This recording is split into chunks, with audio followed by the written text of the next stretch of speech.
एक समय की बात है। एक गांव था। गांव में एक गरीब चरवाहा रहता था। चरवाहे के पास बहुत सारे भेड़ था। वह उन भेड़ों को रोज चराने के लिए जंगल में जाता रहता था।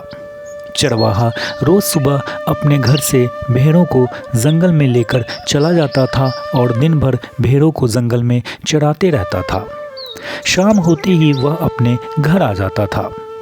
एक दिन की बात है, चरवाहा जंगल में भेड़ों को चरा रहा था कि उसने देखा कि एक शेर का बच्चा जंगल में अकेला पेड़ के नीचे बैठा हुआ है। चरवाहे ने जब शेर के बच्चे को देखा तो उसको उस बच्चे पर दया आ गई।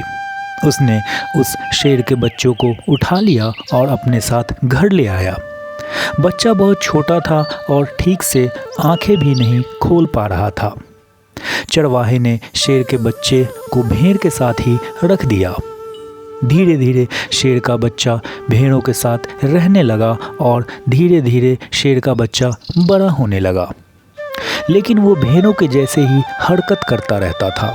जो घास भेड़ सब खाता था वही घास शेर का बच्चा भी खाता था। समय गुजरता गया। एक दिन पास के जंगल से शेरों का एक झुंड ने गांव पर हमला कर दिया। शेरों के झुंड ने चरवाहे के घर पर भी हमला कर दिया। उसके डर से सभी भेड़ भागने लगे। भेड़ों को भागते देख के शेर का बच्चा भी भेड़ों के साथ भागने लगा। शेरों के झुंड ने जब ये देखा तो उन्हें बहुत आश्चर्य होने लगा कि भेड़ों के साथ ये शेर का बच्चा क्यों भाग रहा है। शेर के झुंड ने उस शेर के बच्चे को पकड़ लिया और उसे बोलने लगा कि तुम क्यों भाग रहे हो। शेर का बच्चा तो पहले बहुत डरने लगा, लेकिन शेरों के झुंड ने शेर के बच्चे से बोला कि तुम तो हमारे जैसे हो, एक शेर हो, फिर तुम क्यों हमसे डर रहे हो। शेर के बच्चे ने बोला, नहीं, मैं शेर का बच्चा नहीं हूँ, मैं तो एक भेड़ हूँ, मैं तो भेड़ का बच्चा हूँ।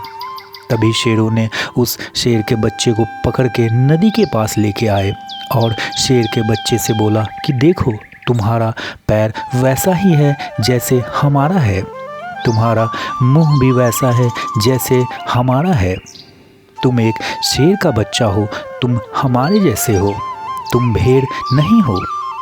ये देख के शेर के बच्चे ने जब अपना पैर और मुंह नदी के पानी में देखा तो उसे अब एहसास होने लगा कि वो भी एक शेर है, ना कि वो भेड़ है।